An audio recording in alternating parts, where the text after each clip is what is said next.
Bonjour, bienvenue dans cette vidéo.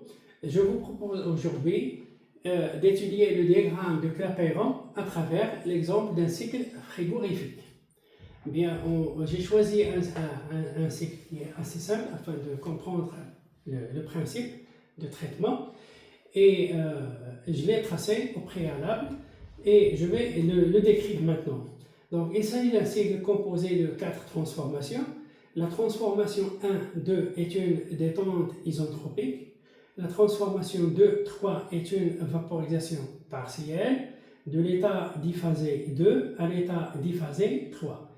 Et puis, on procède à une compression isentropique qui mène le fluide, le mélange liquide-gaz à l'état 4, qui est une vapeur sèche, une vapeur saturante plutôt, où il y a une goutte de liquide, et puis de l'état 4 à l'état 1, on procède à une condensation afin de transformer le gaz en liquide. Et ici, il reste une bulle de vapeur, on parle ici à l'état 1 d'un liquide saturant. Bien, il s'agit d'un diagramme de Clapeyron où l'abscisse n'est pas un volume, mais c'est un volume massique. Donc je le précise, et il s'agit d'un volume massique. Vous pouvez ici constater que la pente de l'isotherme est très grande ici dans la phase liquide, mais elle est assez faible dans la phase vapeur. Pourquoi? Parce que la vapeur est très compressible par rapport au liquide. Bien, on commence par déterminer les échanges thermiques lors des transformations de 1 jusqu'à 1, c'est-à-dire au cours d'un cycle, afin d'évaluer l'efficacité du cycle. Bien.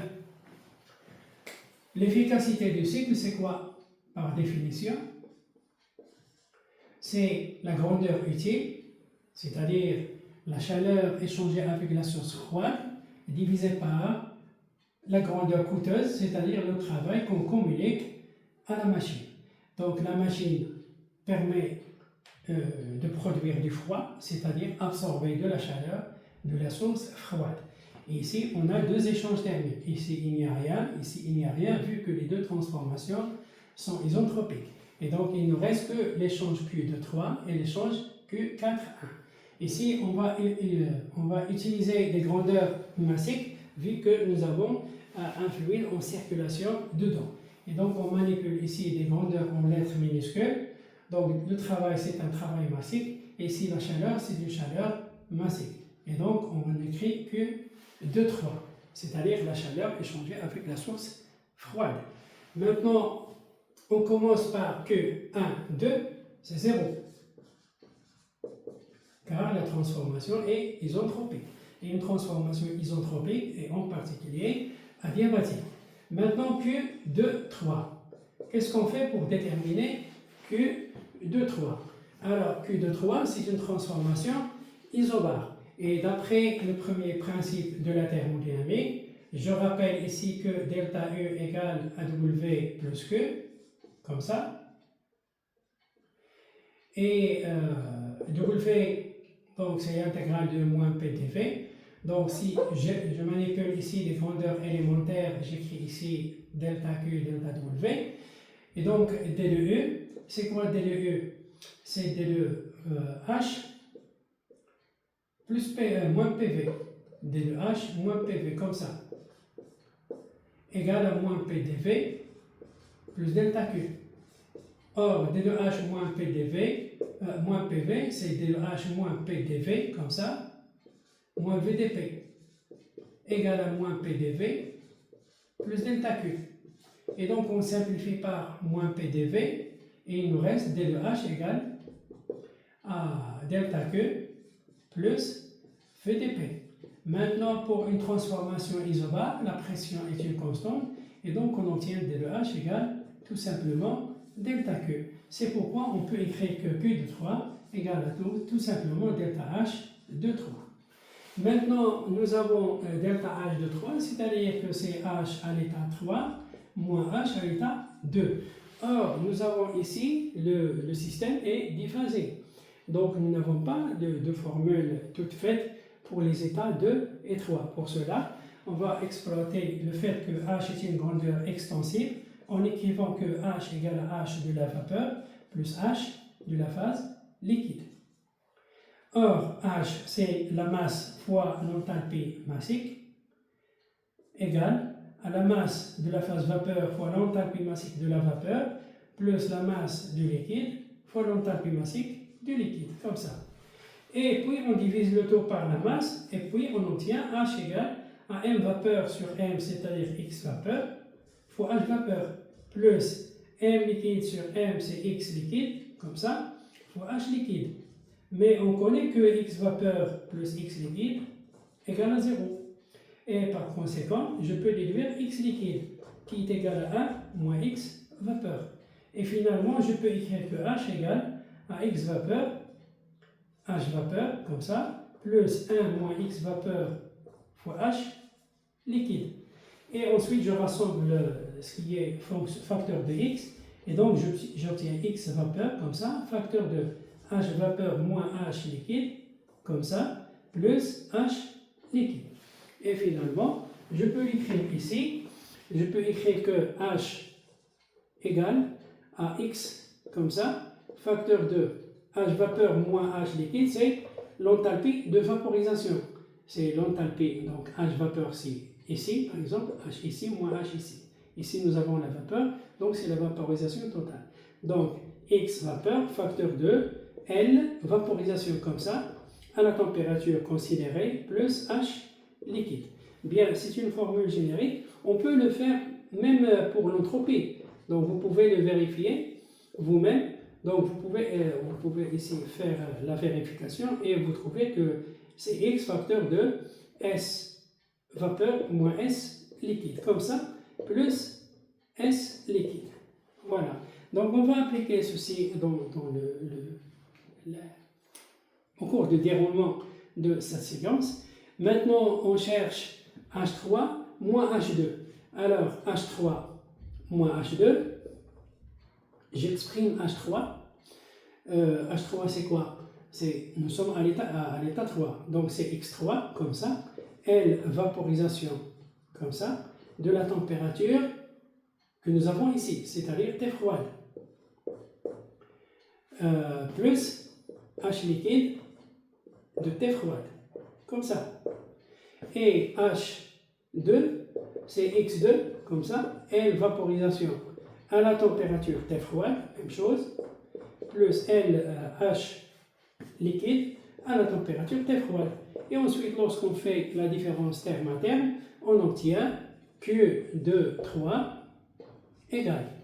Alors, c'est H3 moins H2, et donc j'obtiens X3 moins X2 fois L, vaporisation à la température T froide. Comme ça. Donc ça, c'est Q2, 3, ces deux termes se simplifient. Maintenant, Q3, 4, c'est 0, de la même manière que Q1, 2, et il nous reste à déterminer Q4, 1. Donc c'est ce que je vais faire. Je reviens ici.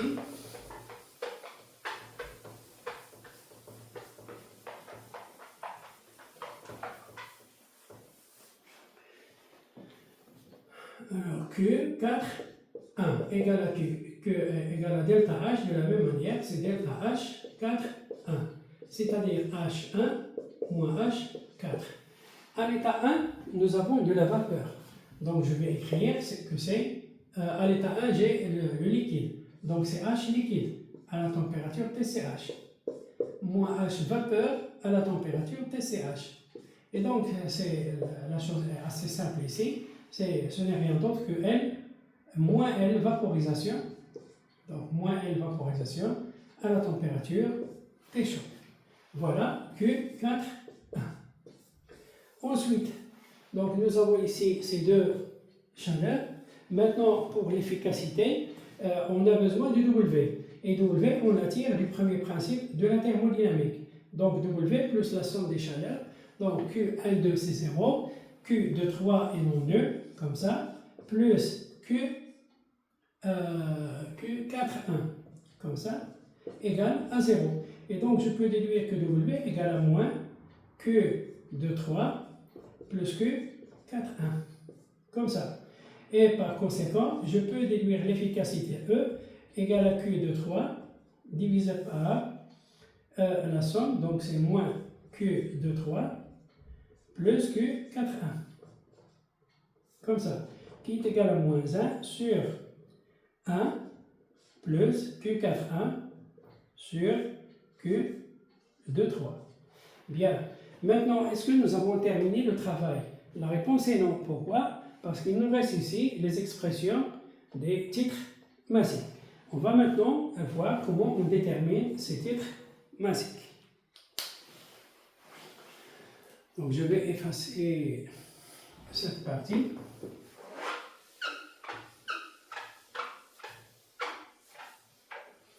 Alors pour déterminer X, le titre massique, il suffit d'exploiter le fait que cette transformation-là est une transformation isentropique. Donc cette transformation isentropique va nous permettre de déterminer X au point 2. De la même manière, cette transformation isentropique, donc on peut déterminer X au point 3. Alors, delta S, 1, 2 égale 0. Ça veut dire que S1 égale à S2. Or, S1, c'est du liquide. Donc, c'est S liquide à quelle température? À la température T chaude. Comme ça. Égal à S2. Nous avons ici un corps biphasé. Et donc, on lui applique la formule. C'est quoi la formule? C'est X au point 2, facteur de S vapeur de T2. C'est-à-dire T froide. Comme ça. Moins S liquide de T froide.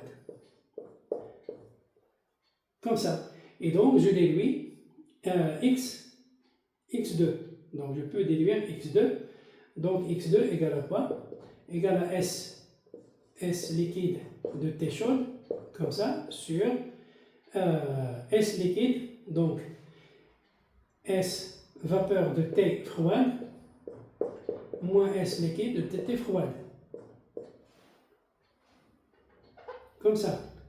Mais je connais une relation entre cette variation d'entropie et la chaleur latente de vaporisation.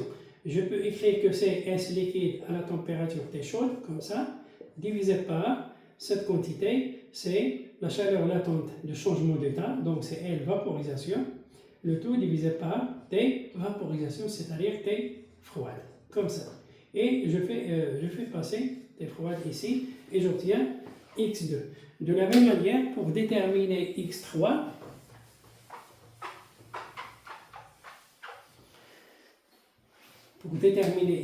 X3, qu'est-ce qu'on fait?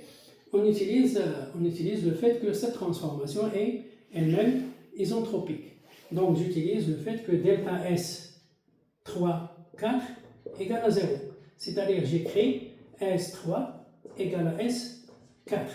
Alors S3, nous avons un corps diphasé. Donc je peux écrire que c'est S liquide de T froide, comme ça, plus X, facteur de S, vapeur de T froide, moins S liquide de T froide, comme ça. Avec X ici, X3 égale à S4. Et c'est quoi S4? C'est S vapeur de T chaude, comme ça. Et donc je déduis X3. Alors, donc lorsque je déduis X3, elle est fonction des entropies massiques de la vapeur et du liquide. Et ici, je fais apparaître la chaleur de changement d'état. Bien, il y a un truc ici qu'il faut maîtriser. Donc je vais vous le montrer tout de suite. Donc je déduis X3 égale à quoi? Égale à S vapeur, comme ça, vapeur de T chaude, moins S liquide de T froide, comme ça, le tout divisé par delta S. Et delta S, c'est quoi? C'est L vaporisation, comme ça, de T froide, comme ça, divisé par T froide. Et donc, je multiplie le tout ici par T froide. Voilà. Maintenant, qu'est-ce qu'il nous reste? Il nous reste à déterminer les entropies massiques. Alors, pour déterminer les entropies massiques, il suffit d'appliquer ce qu'on connaît à propos des entropies. Alors, pour un liquide,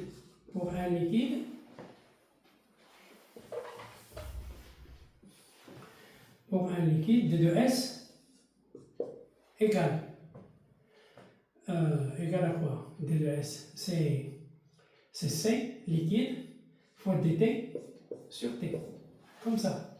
Donc D2S, c'est D2H sur T. Alors pourquoi c'est D2H sur T? Parce que, à vrai dire, que D2H, c'est TdS plus VdP. Et vu que le liquide est très peu compressible, donc on peut négliger le terme en pression. Bien, je vous rappelle ça pour justifier cette écriture. Alors, on sait que D2H, comme ça, l'identité thermodynamique, c'est TdS plus VdP, comme ça. Et lorsqu'on divise le tout par la masse, on obtient ça. T d de petit s, comme ça, plus V dP. Or, le volume d'un liquide est une quantité qui est assez faible, parce que la masse volumique est grande. Donc, le volume massique est l'inverse de la masse volumique. Ça veut dire que le volume massique d'une phase condensée est faible. Et la compressibilité elle-même est faible. Et donc, le liquide est presque insensible à ce terme-là. Et donc, tout ce terme-là peut être écrit sous la forme T D2S, c'est-à-dire je néglige ce terme-là. Et donc, j'écris que pour une phase condensée, on peut toujours écrire ça. Et par conséquent, je peux dire que D2H égale TdS. Et donc, D2S égale à D2H sur T. Or, D2H, c'est Cp dt, c'est-à-dire que c'est C dt, tout simplement, dans le cas d'un liquide. Et donc, j'écris ça. Et par suite, lorsque je désire déterminer l'entropie, il suffit de faire une intégration et on obtient S de T égale à C log de T, comme ça, plus une constante. Donc, c'est une fonction logarithmique. C'est ce que vous pouvez faire, mais pour un gaz, c'est différent. Déjà, on a fait le calcul de l'entropie d'un gaz parfait, donc c'est fonction de la température et de la pression. Et donc, il vaut mieux ici utiliser les deux variables, pression et température, afin d'exprimer l'entropie du gaz, comme ça. Donc, S de la vapeur est exprimé en fonction de ce qu'on connaît. Donc, j'utilise ça, D de H égale à TdS plus VdP. Donc, lorsqu'il s'agit d'un gaz, vous devez faire une intégration. Et donc, je remplace ici D de H par Cp dt. Comme ça, Cp dt égale à TdS plus VdP. Et ensuite, vous déduisez D de S. D de S égale à Cp dt sur T, comme ça, moins V sur T d de P. Et ensuite, vous remplacez V sur T en utilisant la loi des gaz parfaits. Alors, PV égale nRT, c'est-à-dire M sur grand M RT, et en divisant par la masse, j'obtiens ici le volume massique, PV égale à RT sur la masse moins R, et par conséquent, je peux déduire V sur T. Donc, V sur T égale à R sur M, comme ça, et ici, P, alors V sur T, donc nous avons ici la pression. Et on remplace ici, et puis on effectue une intégration, et donc on aboutit à l'entropie d'un gaz parfait. Voilà en principe l'essentiel de ce que vous devez connaître à propos de ce diagramme de Clapeyron. Parfois on a une extension, c'est-à-dire on peut aller jusqu'à ce point-là, puis on désire surchauffer le gaz, la vapeur saturante afin de faire disparaître la goutte de liquide ici, et donc vous aurez une partie qui va se trouver à l'intérieur du domaine de vapeur. Et puis vous retournez ici. Donc ce sont des cycles qui introduisent des extensions, mais si vous comprenez le principe, vous pouvez traiter les autres situations. Voilà. J'espère que vous avez bien saisi ce que nous avons traité. N'hésitez pas à liker la vidéo et de vous abonner. si vous n'avez pas encore fait.